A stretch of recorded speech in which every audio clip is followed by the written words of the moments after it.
সুপ্রিয় দর্শক শ্রোতা দেখতে পাচ্ছেন আমাদের স্ক্রিনের সামনে একজন বোন বসে আছেন এবং একজন চাচা বসে আছেন। আমরা আজকে তাদের সাথে কথা বলবো। জি আসসালামু আলাইকুম চাচা, কেমন আছেন? ওয়ালাইকুম সালাম। আপনি কেমন আছেন? জি আলহামদুলিল্লাহ ভালো আছি আমরা। তো চাচা আসলে যে সমস্যা নিয়ে আসছেন এটা তো বলছেন আমাদেরকে। তো সর্বপ্রথম আপনি ওর কি হন একটু জানি আগে। আমি আর প্রতিবেশী চাচা লাগে। প্রতিবেশী চাচা? হ্যাঁ হ্যাঁ। তো আসলে ওর তো বাবা নেই, না না, মা আছে অসুস্থ। তো আমরা আসলে ওর বিয়ের জন্য যে আমরা অনলাইনে কয়েকটি ভিডিও প্রতিবেদন করেছিলাম, তো সেই জায়গা থেকে অনেকেই রিকোয়েস্ট করতেছে, কেউ কাউকে একটা বাইক দেওয়া, কেউ রিকোয়েস্ট করতেছে কাউকে ওই যে খাট সোফা টোফা এগুলো যৌতুক দেওয়া। তো এগুলো তো আসলে দেওয়া সম্ভব কিনা একটু বলেন। না বাবা, মনে করেন ওর বাবা নাই, ওর মা আছে, তো অর্থ সম্ভব নাই যে খাট দিব, সুকেশ দিব, মোটর সাইকেল দিব দেওয়ার। যদি থাকতো তাহলে তো আগেই ওর বিয়ে সাথে দিয়ে পারতাম। নাই বলেই কিন্তু আমরা দিয়ে পারতাছি না। আমরা এলাম গরিব মানুষ।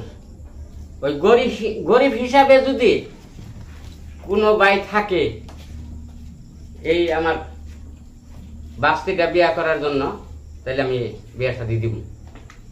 আর এমনিতে কিছু দেওয়া সম্ভব না? না না না, একটা খাট বা না, ওরকম দেওয়ার মতো আমার সক্ষম নাই, ক্ষমতা নেই। না। দর্শক আপনারা অনেকেই ভিডিওগুলো দেখতেছেন, এই মুহূর্তে আমি অনুরোধ করব এই অসহায় বোনটির দিকে তাকিয়ে হলেও অন্তত ভিডিওটি শেয়ার করার জন্য। আর আমরা স্ক্রিনে যে নাম্বারটি দিয়ে দিয়েছি এই নাম্বারটিতে যোগাযোগ করবেন যদি কেউ বিয়ে করতে চান।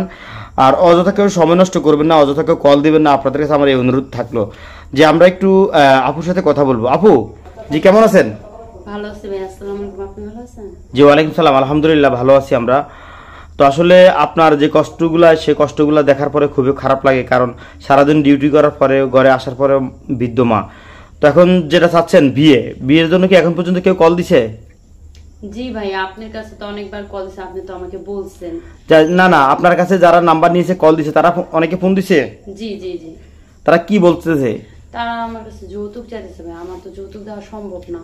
এই যে আমার চাচা, উনি আমার পাড়া প্রতিবেশী চাচা, উনি আমাকে অনেক দিক দিয়ে হেল্প করে। আমার মা কিন্তু অসুস্থ রোগী, ঘরে পড়ে রয়েছে।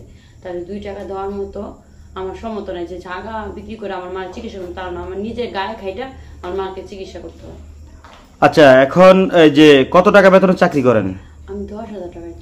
10,000 টাকা বেতন চাকরি করে সংসার চালাতে তো খুব কষ্ট হয়। দর্শক আমি অনুরোধ করব যারা ভিডিওগুলো দেখেন প্লিজ দয়া করে অসহায় বোনটির দিকে তাকিয়ে হলো ভিডিওগুলো শেয়ার করবেন, আপনাদের কাছে আমার অনুরোধ রইল। আর যারা বিয়ে করতে চান তারা শুধুমাত্র স্ক্রিনে যে নাম্বারটি দেওয়া আছে এই নাম্বারে যোগাযোগ করবেন, অন্যথায় কেউ যোগাযোগ করবেন না। আমরা এখন চাচা এই যে আপনার যে হালকা কিছু টাকা যৌতুক বলেন না যাই বলেন, এটা দিলে তো হয়ে যায়, এলাকা বালিশি সবাই মিলে গোছ করে দিয়ে দেন, না সম্ভব না? দেখেন এটা তো সম্ভব হইতো, তাহলে তো আরে আগেই বিয়ে সাথে দিয়ে পারতাম। সম্ভব না দেখে কিন্তু বিয়ে সাথে দিতে পারতাছি না। ওর মা অসুস্থ, বুঝছেন? ও যে কয় টাকা বেতন পায়, ওর মার পিছিয়ে মনে করেন যে টাকা জায়গা অনেক, আবার নিজেকে খাওয়ান দাওয়ান আছে, অনেক কিছু প্রয়োজন আছে। আচ্ছা আমরা শেষ একটা কথা জিজ্ঞেস করবো আপুকে। আপু আপনি কোন টাইপের ছেলে চান বলেন? ভাই আমার চাচা যখন সাথে আছে, আমার চাচা যে ধরনের ছেলে আমাকে বিয়ে দিবে, যার সাথে আমি তার সাথে বিয়ে করবো। আমার মাকে দেখতে হবে, আমার মা ছাড়া আমার পৃথিবীতে কেউ নেই। আপনার মা ছাড়া আর পৃথিবীতে কেউ নেই, অনেক ভিডিওতে আপনি বলছেন, বারবার বলতেছেন। দর্শক এই মুহূর্তে দেখতে পাচ্ছেন তার চোখে অশ্রু চলে আসছে, কারণ বৃদ্ধ মা অনেকটাই অসুস্থ ঘরে। আর বিশেষ করে কয়েকটি ভিডিওতে বারবার এই সবগুলো কথা বলতে আসলে তারও লজ্জা লাগে। আমি অনুরোধ করব যারা দূর প্রবাস থেকে বা দেশের বিভিন্ন জেলা থেকে ভিডিওগুলো দেখতেছেন, যদি পারেন স্ক্রিনে দেওয়া নাম্বারে যোগাযোগ করে আপুর সাথে অবশ্যই বিয়ে করতে পারেন। যদি দেশের যে কোনো জেলা থেকে করতে পারেন সমস্যা নেই।